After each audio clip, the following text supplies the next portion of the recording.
ஈரோடு மேற்கு சட்டப்பேரவை தேர்தல் வெற்றி வேட்பாளர்கள் வாக்கு எதிர்பார்ப்பு பார்த்துடலாம். அந்த முன்னாடி இந்த தொகுதி தேவைகள்னு பார்க்குறப்ப பார்த்தீங்க அப்படின்னா, இது வந்து ஈரோடு பஸ் ஸ்டாண்டுக்கு அப்புறம் இந்த மேற்க இருக்கிற அதாவது பவானி தொகுதிக்கு பக்கத்துகாலையும் இந்த தொகுதி வந்து ஈரோடு மேற்கு வரும். ஸோ இது வந்து ஒரு அமைச்சரோட தொகுதி அப்படிங்கிறதையும் நம்ம சொல்லலாம். அந்த அளவுக்கு வந்து இந்த தொகுதி வந்து மிகப்பெரிய அளவுல ஒரு ஒரு பேசும் பொருளா இருக்கு. ஸோ அந்த வகையில பார்க்குறப்ப பார்த்தீங்க அப்படின்னா, அந்த தொகுதியில தொகுதி தேவைகள்னு பார்க்குறப்ப போக்குவரத்து நெரிசலை குறைக்க மேம்பாலங்கள், பாத சாக்கடை திட்டம், தூய்மையான குடிநீர் விநியோகம், சாலைகள் மற்றும் வடிகால் வசதி மேம்படுதல், பகுதி மேம்பாடு திட்டம் அந்த மாதிரி நெறைய இருக்கு. ஏன்னா இந்த இடத்துல சூரியமலை மாநாடு அப்படிங்கிற ஒரு பெரிய இது இருக்கு. ஸோ அதனால வந்து இந்த கண்டிப்பா பண்ணி குடுக்கணும் அப்படிங்கிறத வந்து இந்த மக்கள் மிகப்பெரிய அளவுல விரும்புறாங்க அப்படிங்கிறது நம்மளுக்கு தெரியுது. ஸோ அந்த வகையில பார்க்குறப்ப பார்த்தீங்க அப்படின்னா, இந்த இடத்துல முத்துச்சாமி அவர்கள் தான் மறுபடியும் நிக்கிறாரு. ஸோ திமுக சார்புல முத்துச்சாமி அவர்கள் இந்த இடத்துல வெற்றி பெறுவதற்கான வாய்ப்புகளும் இருக்கு அப்படிங்கிறத நம்மளால உறுதியா சொல்ல முடியும். அந்த அளவுக்கு வந்து இந்த தொகுதிகள்ல மிகப்பெரிய அளவுல வந்து ஒரு பேட்டில் இருக்க போகுது. ஸோ அந்த பேட்டில் எப்படி இருக்கும் அப்படிங்கிறத நீங்களே பார்க்கலாம். ஏன்னா எனக்கு தெரிஞ்சு இந்த தொகுதியில முத்துசாமி அவர்கள் ஏன்னா ஜெயலலிதா அவர்கள் இந்த காலகட்டத்தில் இந்த தொகுதி அவரால் கைப்பற்ற முடியல. பட் ஆனால் அவங்க இறந்ததுக்கு அப்புறம் மிகப்பெரிய அளவில் ஒரு ரெவல்யூஷன் மாதிரி அவர் எடுத்திருக்காரு.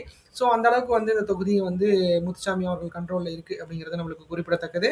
அதே வகையில் 33.91% 75,855 வாக்குகளும் பெறுவதற்கு வாய்ப்புகள் இருக்கு அப்படிங்கிறது குறிப்பிடத்தக்கது. அடுத்து பார்த்தீங்கன்னா தமிழ் மாநில காங்கிரஸ் சார்பில் யுவராஜா அப்படிங்கிறவர் போட்டிடுறாரு. அவர் இந்த தடவை பிஜேபியோட இதுல போட்டிடுறாரு. பிஜேபியோட அந்த சின்னத்துல போட்டிடுறாரு அப்படிங்கிறது குறிப்பிடத்தக்கது.